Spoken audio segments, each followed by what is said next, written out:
साथियों नमस्कार। साथियों मैं जानता हूं कि कई दिनों से वीडियो नहीं आया है, आप लोग नाराज भी होंगे।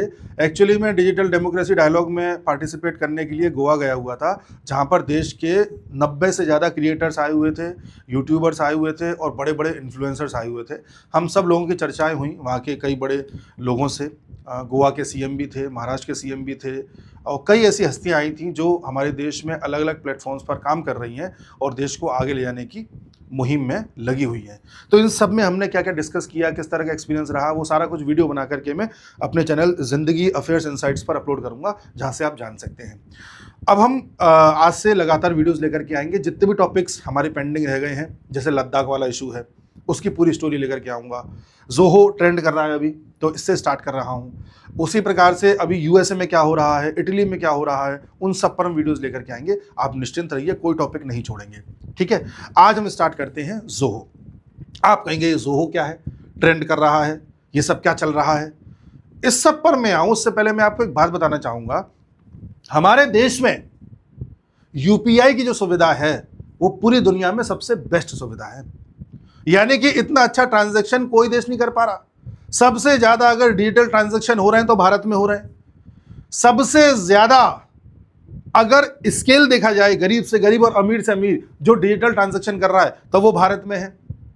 उसी प्रकार से हमारे देश में जो डिजिटल नेटवर्क है वो इतना ज्यादा मजबूत हो चुका है कि लगभग अब सरकार हर क्षेत्र में डिजिटल नेटवर्क के जरिए ही जनता से जुड़ना चाह रही है। आप एक चीज पर गौर करिए, 2014 में सरकार लेकर के आई जनधन अकाउंट्स। इस देश में लगभग 40 करोड़ लोगों के अकाउंट खुलवा दिए।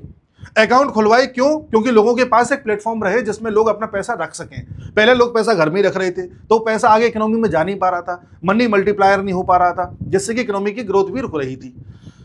जब जनधन अकाउंट खुले तो उसके बाद आप याद कीजिए, सरकार ने कहा था कि जो सिलेंडर की सब्सिडी है अब वो सीधे आपके खाते में आएगी। तो इसे कहते हैं डायरेक्ट बेनिफिट ट्रांसफर। ये भी डिजिटल नेटवर्क के जरिए ही हो रहा है। राजीव गांधी एक जमाने में कहते थे कि हम ऊपर से 1 रुपया पहुंचाते हैं तो नीचे तक 15 पैसे पहुंचते हैं, ये बीच में गायब हो जाते हैं। सरकार ने कहा डिजिटल नेटवर्क बनाओ, लोगों के बैंक के खाते खोलो, सीधे यहां से पैसा दो, खाते में पहुंचेगा, बीच में कोई बिचौलिया नहीं रहेगा। और आज आप देखिए कई ऐसी सुविधाएं हैं जिसमें डायरेक्ट पैसा आपके खाते में आता है। हमारे देश के किसानों को सरकार साल में 6,000 रुपये देती है अलग अलग किस्तों में, वो सारे के सारे पैसे उनके खाते में आते हैं। ये डिजिटल नेटवर्क का उदाहरण है जो भारत में बेस्ट है। उसके अलावा फिर जब सरकार ने खाते खुलवा दिए, धीरे धीरे सरकार डेवलप कर रही थी यूपीआई। धीरे धीरे हमारे देश में 4G भी आ रहा था। 2016 में 4G लॉन्च होता है जियो के द्वारा, लोगों को फ्री दिया जाता है। लोग एकदम से जियो यूज कर रहे होते हैं, एक नेटवर्क चला रहे होते हैं तेजी से। उसके तुरंत बाद सरकार लागू कर देती है यूपीआई के डिजिटल ट्रांजेक्शन। अब लोग डिजिटल ट्रांजेक्शन क्यों करें? उनको आदत पड़वानी है, तो सरकार ने कर दिया डिमोनेटाइजेशन कि लो अब घर के पैसे निकालो, रखो बैंक में, खाता खुलवाया है ना, रखो इसमें। रखे लोगों ने भाई कि कौन घर में इतने चेंज कराने जाएगा। जब उन्होंने खाते में पैसे डाल दिए लोगों ने, तो लोगों ने कहा कौन निकाले कौन रखे, काम करते हैं यूपीआई कर देते हैं। यूपीआई वहां से चलन में आ गया। तो आज आप देखिए यूपीआई कितना हिट हो चुका है। अच्छा, कुछ लोग ऐसे हैं, कुछ इतने इस तरह के लोग हैं, मैं बोलना नहीं चाहूंगा, जो 17 घंटे 21 घंटे 24 घंटे लाइन में लग करके आईफोन 17 लेकर के आ रहे हैं। ये दिखा रहे हैं कितना बड़ा अवार्ड जीत लिया। लेकिन यही लोग जब 4 घंटे के लिए डिमोनेटाइजेशन के टाइम पे खड़े हो जाते थे तो वीडियो बना बना के जारी करते थे कि सरकार ने परेशान कर दिया, हम देखो लाइन में लगे हैं, अपना काम छोड़ के लाइन में लगे हैं, बताओ किस तरह की सरकार है ये। जब सरकार अंदर से तंत्र को मजबूत कर रही थी और आपका सहयोग मांग रही थी लाइन में खड़ा करवा के, तब आप क्रिटिसाइज कर रहे थे। और यहां आप आईफोन 17 लेने के लिए इतने फालतू हैं, इतने जो है आप बेरोजगार टाइप के हैं कि 21-21 घंटे लाइन में लगे हुए हैं। जो आदमी आईफोन अफोर्ड कर सकता है ना, 1.5 लाख का फोन जो अफोर्ड कर सकता है, वो जाहिर सी बात है कम से कम 2-3 लाख रुपए महीने कमा रहा होगा। और इस टाइप का आदमी के पास इतनी फुर्सत नहीं रहती कि 21 घंटे लाइन में लग सके। ये वही है जो फालतू का दिखावेबाजी में पड़ते हैं। बहरहाल मैं आगे बढ़ता हूं। फिर जब हमारे देश में कोरोना आया, कोरोना की वैक्सीन लोगों को लगी, तो वैक्सीन लगते ही तुरंत आपने देखा होगा कि एकदम से सर्टिफिकेट आपके पास डिजिटल रूप में पहुंच जाता था, पीडीएफ के रूप में। आप जानते इस तरह से सर्टिफिकेट देने की सुविधा सिर्फ भारत में थी और कहीं थी नहीं जी, कोई देश नहीं दे पा रहा था। यूएसए भी अपने लोगों को सर्टिफिकेट दे रहा था 1 हफ्ते बाद। तो वो हम क्यों कर पाए? डिजिटल नेटवर्क की वजह से। आप कहेंगे कि आप ये सारी बातें बता रहे हैं, आपके सरकार की उपलब्धियां गिना रहे हैं। मैं सरकार की उपलब्धि नहीं गिना रहा, मैं इस देश की उपलब्धि गिना रहा हूं कि हम कितने सेक्टर्स में एफिशिएंटली नंबर 1 हो गए हैं डिजिटल यूज के मामले में। चाहे यूपीआई हो, कोरोना की वैक्सीन का सर्टिफिकेट हो, चाहे डायरेक्ट बेनिफिट ट्रांसफर हो, इस तरह की सुविधाओं में हम बहुत आगे रहे दुनिया से। तो अब हमें क्या करना है फिर? अब हमें यह करना है कि हमें बाकी चीजों में भी इसी तरह से दुनिया में बेस्ट बनना है। कई चीजों के ऑप्शंस है नहीं, कई चीजों के ऑप्शंस एकदम से सामने आए हैं, कई चीजों के ऑप्शंस लंबे समय से थे लेकिन हमारा ध्यान ही नहीं गया, और उनमें से एक चीज थी ज़ोहो, जो एकदम से पिछले 1-2 दिन से ट्रेंड में आई है। आप कहेंगे ये क्या है? देखो, आज हम और आप यूज करते हैं गूगल कई सारी सुविधाएं हमको देता है। हम उसके जरिए जीमेल कर सकते हैं, यूट्यूब चला सकते हैं, गूगल ड्राइव का उपयोग करते हैं, फोटोज अपलोड कर सकते हैं, स्टोर करके रख सकते हैं। इस तरह की कई सुविधाएं गूगल देता है हमें। ऐसे ही माइक्रोसॉफ्ट भी देता है। माइक्रोसॉफ्ट कहता है कि साहब माइक्रोसॉफ्ट वर्ड में काम कीजिए, पावर पॉइंट में काम कीजिए, एक्सेल शीट बना लीजिए, इस तरह से। तो ये विदेशी कंपनियां हैं। यूएसए जिस तरह से भी टैरिफ ये सब कर रहा है, कभी H1B वीजा का प्राइस बढ़ा दे रहा है, कल को ये क्या कर दे क्या ना कर दे, हमें क्या पता। तो इसके लिए हमारे पास विकल्प होना चाहिए। हम सबको लग रहा था कि इसका विकल्प हम पे है नहीं, लेकिन हम पे विकल्प है, और इसका नाम है ज़ोहो। जो गूगल और माइक्रोसॉफ्ट दे रहे हैं ना, गूगल जितनी चीजें दे रहा है या माइक्रोसॉफ्ट जितनी चीजें दे रहा है, ये सारी चीजें ज़ोहो भी दे रहा है। और दुनिया में लगभग 130 मिलियन से ज्यादा लोग इसे इस्तेमाल भी कर रहे हैं ज़ोहो को। बड़ी बड़ी कंपनीज यूज कर रही हैं। तो आप कहोगे हमें नहीं पता इसके बारे में, हमारी बदकिस्मती है, हमको पता ही नहीं है। तो 1996 में इस कंपनी की स्टार्ट हुई, ये वहां से अपनी सर्विसेज दे रही थी। 2009 में ये ज़ोहो बन गई, और वहां से धीरे धीरे अब ये $12 बिलियन की कंपनी बन चुकी है, जो वर्ल्ड वाइड ऑपरेट कर रही है, और हमें पता नहीं है। जी, मैं बताऊंगा इस कंपनी के बारे में। हमारे ही देश के आदमी ने, हमारे ही देश के बेटे ने इस कंपनी को फाउंड किया, इसको बनाया, और पूरी तरह से स्वदेशी कंपनी है। इस कंपनी की सबसे खास बात यह है कि जब भी आप इनकी एप्लीकेशंस का यूज करते हैं, सॉफ्टवेयर का यूज करते हैं, तो आपका डाटा भी बचा रहता है। अच्छा, कुछ लोग ये कह रहे थे कि सरकार पेगासस वायरस के जरिए हम पे नजर रख रही है, हमारा डेटा चुरा रही है, हम अपने कागज नहीं दिखाएंगे, हम अपनी जानकारी क्यों दें। इस तरह का कैंपेन चला था। आप जानते हैं हम जो भी चीजें यूज कर रहे हैं, जो अमेरिका की चीजें यूज कर रहे हैं, चाहे यूट्यूब पर करें, चाहे फेसबुक पर करें, चाहे इंस्टाग्राम पे करें, चाहे हमारे फोन में जो भी एप्लीकेशंस हैं, उसमें हम जब भी अपना नाम, पता, एड्रेस कुछ भी डालते हैं, वो सारा डेटा यूएस में जाता है। इसे कहते हैं डेटा का एक तरीके से स्थानांतरण। हमें डेटा प्राइवेसी चाहिए, हम नहीं चाहते हमारा डेटा किसी को पता चले। आप कहोगे आप कैसे कह सकते हो जाता है? आप खुद करके देख लीजिए। आप आज गूगल पे सर्च कर लेना कि मुझे एक एडिडास के जूते चाहिए, बस गूगल पे आपको सर्च करना है 1-2 बार, या कुछ भी सर्च कर लो, डेल का लैपटॉप चाहिए, आईफोन चाहिए, बस सर्च कर लेना, एक आध प्रोडक्ट देख लेना। उसके बाद फिर आप फेसबुक चलाओगे तो ये सजेस्ट करेगा, इंस्टाग्राम चलाओगे तो ये सजेस्ट करेगा, जहां देखोगे फिर यही दिखाई देगा, तब तक दिखाएगा जब तक आप खरीद ना लो। तो जब आप फेसबुक चला रहे थे तो उसे कैसे पता कि आप गूगल पे क्या सर्च कर रहे थे? डेटा है उसके पास, एआई है उसके पास। तो इसमें तो आदमी मंजूर है, लेकिन इसमें मंजूर नहीं है कि सरकार कागज पूछ ले उनके कि क्या कागज हैं तुम पर। यह दोगलापन है। तो जो माइक्रोसॉफ्ट दे रहा है सर्विसेज, जो गूगल दे रहा है, अब ज़ोहो भी देता है। ज़ोहो कौन कौन सी सर्विसेज देता है? वैसे तो देखो इसकी 43 से ज़्यादा सर्विसेज हैं, एप्लीकेशंस हैं, जिनका उपयोग लोग कर रहे हैं दुनिया में, लेकिन अब तक 55 एप्लीकेशन सर्विसेज ये बना चुका है। ये एक सास है, जैसे गूगल माइक्रोसॉफ्ट सास है, ये भी सास है। सास वो नहीं जो आप समझ रहे हैं, बताऊंगा ये क्या है। देखिए, ज़ोहो अभी तक सीआरएम के लिए बहुत ज़्यादा जाना जाता है। सीआरएम का मतलब होता है, जैसे आपकी जब किसी कंपनी में बात करते हैं आप कस्टमर केयर पे, तो कस्टमर केयर के जरिए जिस तरह से आपको हैंडल किया जाता है, कहीं पर एक व्यक्ति बात करता है, कहीं पर आप चैटबॉट होता है, उसी से आप जानकारी ले लेते हैं, अपनी प्रॉब्लम का सॉल्यूशन ले लेते हैं। कहीं पर ये होता है कि ऑलरेडी रिकॉर्डेड वॉइसेस होती हैं, वो आपको सॉल्यूशन दे रही होती हैं। तो जिस तरह से एक कंपनी अपने यूजर से बात करती है, इंटरेक्ट करती है, उनको सॉल्यूशन प्रोवाइड करती है, वो पूरे इंटरफेस को सीआरएम कहते हैं, पूरे मैनेजमेंट को सीआरएम कहते हैं। इसमें बहुत ज़्यादा जाना जाता है। ऐसे ही देखा जाए तो इनका ये है शीट, ज़ोहो शीट, जैसे माइक्रोसॉफ्ट में होता है ना एक्सेल शीट, ऐसे यहाँ पर ये है। उसी तरह से माइक्रोसॉफ्ट पावर पॉइंट होता है, इनका है ज़ोहो शो। उसी प्रकार से माइक्रोसॉफ्ट का वर्ड होता है, इनका है ज़ोहो राइटर। इस तरह की कई एप्लीकेशन, ज़ोहो मेल है, ज़ोहो क्रिएटर है, बुक्स है, सारा कुछ ये आपको देते हैं और सब कुछ बढ़िया तरीके से चलता है। हमने उपयोग करके देखा है। हम कोशिश करेंगे कि धीरे धीरे हमारी ज़िंदगी में ज़ोहो का यूज़ बढ़ता जाए। अच्छा, कई लोग ये कहेंगे अरे बड़ा स्वदेशी कर रहे हो, आप फ़ोन तो विदेशी चला रहे हो। बिल्कुल चला रहे हैं साहब। हम अभी भी कह रहे हैं, या किसी भी व्यक्ति को आप टारगेट करो, अभी भी आपसे कहा जा रहा है कि अगर आप 10 विदेशी चीज़ें यूज़ करते हो दिन में, कोशिश करो कि उनमें से 2 या 3 स्वदेशी चीज़ें यूज़ कर लो। मैं मानता हूं कई स्वदेशी चीज़ें ऐसी हैं जिनकी क्वालिटी विदेशी जैसी नहीं है, तो वहाँ विदेशी यूज़ कर लो। कई ऐसी चीज़ें हैं जो स्वदेशी हैं ही नहीं, जैसे यूट्यूब हो गया, फेसबुक, इंस्टाग्राम है। अब भाई क्या करें, मजबूरी है तो उसमें डाल रहे हैं वीडियो। हमारा कुछ प्लेटफॉर्म आएगा, हम जल्दी से उस पर स्विच करेंगे। तो जिसकी अवेलेबिलिटी है, जिसकी क्वालिटी है, जिसको आप यूज़ कर सकते हो, यूज़र फ्रेंडली है, उसे कर लीजिए, क्या दिक्कत है।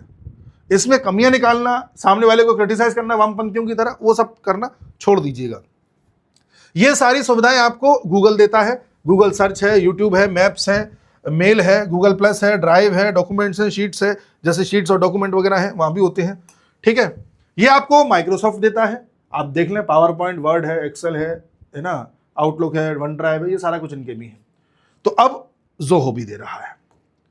ये चर्चा में एकदम से कैसे आया? चर्चा में ऐसे आया कि जब हमारे रेलवे मंत्री अश्विनी वैष्णव जी एक प्रेजेंटेशन दे रहे थे। प्रेजेंटेशन देने के बाद इन्होंने कहा कि ये पूरा प्रेजेंटेशन मैंने माइक्रोसॉफ्ट में नहीं बनाया है, ये मैंने ज़ोहो शो के द्वारा आपको दिखाया है। लोगों ने कहा ज़ोहो शो ये क्या होता है? तुरंत ज़ोहो पे गए और ज़ोहो के बारे में लोग सर्च करने लगे, ट्रेंड कर गया। इस समय ट्रेंड कर रहा है, अलग अलग यूट्यूबर्स इस पर वीडियो बनाने लगे। हमने कहा हम भी लेकर के आएंगे। और साथ ही ज़ोहो एक ऐसी कंपनी है, मैं आपको बता दूं कि बेशक अभी ट्रेंड में आई है, लेकिन इसने अपने आप को लिस्ट नहीं करवाया शेयर मार्केट में। अनलिस्टेड कंपनी है और भारत में अनलिस्टेड कंपनीज के मामले में दूसरे नंबर पर आती है। सीरम इंस्टीट्यूट ऑफ इंडिया के बाद दूसरे नंबर पर आती है, तो आप इसे हल्के में ना ले। अच्छा, जब इन्होंने इसकी चर्चा करी तो पता चला इससे एक दिन पहले धर्मेंद्र प्रधान ने भी एक ट्वीट डाला था जिसमें इन्होंने अराताई के बारे में बात करी।